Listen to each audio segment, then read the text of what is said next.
আসসালামু আলাইকুম রহমতুল্লাহি ওয়া বারাকাতুহু আলহামদুলিল্লাহ ওয়াসসালাতু ওয়াসসালামু আলা রাসূলিল্লাহ ওয়া আলা আলিহি ওয়া সাহবিহি আজমাইন ওয়া মান তাবি'আহুম বিইহসান ইলা ইয়াউমিদ্দিন আম্মা বা'দ। সম্মানিত ভিউয়ার্স, দর্শক শ্রোতাবৃন্দ, শামাইল 112 নম্বর পর্বে আমরা মহানবী সাল্লাল্লাহু আলাইহি ওয়াসাল্লামের আরেকটি ব্যবহারিক জিনিস পেয়ারা সম্পর্কে জানব। এটা সহিহ শামাইল তিরমিজির 144 নম্বর হাদিস এবং শেখ আলবানী এই হাদিসটাকে সহিহ বলেছেন।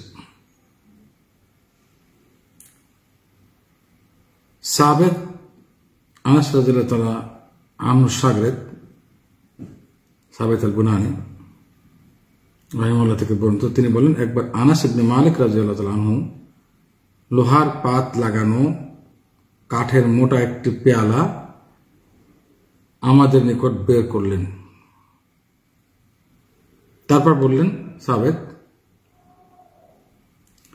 আনাস রাদিয়াল্লাহু তাআলা তার শাগিদ সাবেতকে সম্বোধন করে বলছেন, সাবেত, এটা হচ্ছে রাসূলুল্লাহ সাল্লাল্লাহু আলাইহি ওয়াসাল্লামের পেয়ালা। মহানবী সাল্লাল্লাহু আলাইহি ওয়াসাল্লাম এই পেয়ালাটি ব্যবহার করতেন। তাহলে মহানবী সাল্লাল্লাহু আলাইহি ওয়াসাল্লাম পেয়ালা ব্যবহার করেছেন।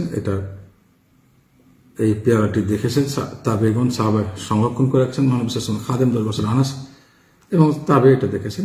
পেয়ালাটার ধরন বর্ণনা করা হলো। মহানবী সাল্লাল্লাহু আলাইহি ওয়াসাল্লাম প্রত্যেকটি বিষয় খুঁটিনাটি জানা আমাদের জন্য দায়িত্ব। শামাইলের বিষয়গুলো এমনটি, মহানবীর সকল দিক জানা জরুরি বলেই ইমাম তিরমিজি রাহিমাহুল্লাহ শামাইল তিরমিজি নামে আলাদা শামাইলের উপর মহানবী সাল্লাল্লাহু আলাইহি ওয়াসাল্লামের এই বিষয়গুলো উল্লেখ করেছেন। আল্লাহ তাআলা আমাদের সবাইকে সঠিক জিন জেনে বুঝে আমল করে এবং তওয়াজ্জুহ তৌফিক দান করুন। আসসালামু আলাইকুম ওয়া রাহমাতুল্লাহি ওয়া বারাকাতুহু।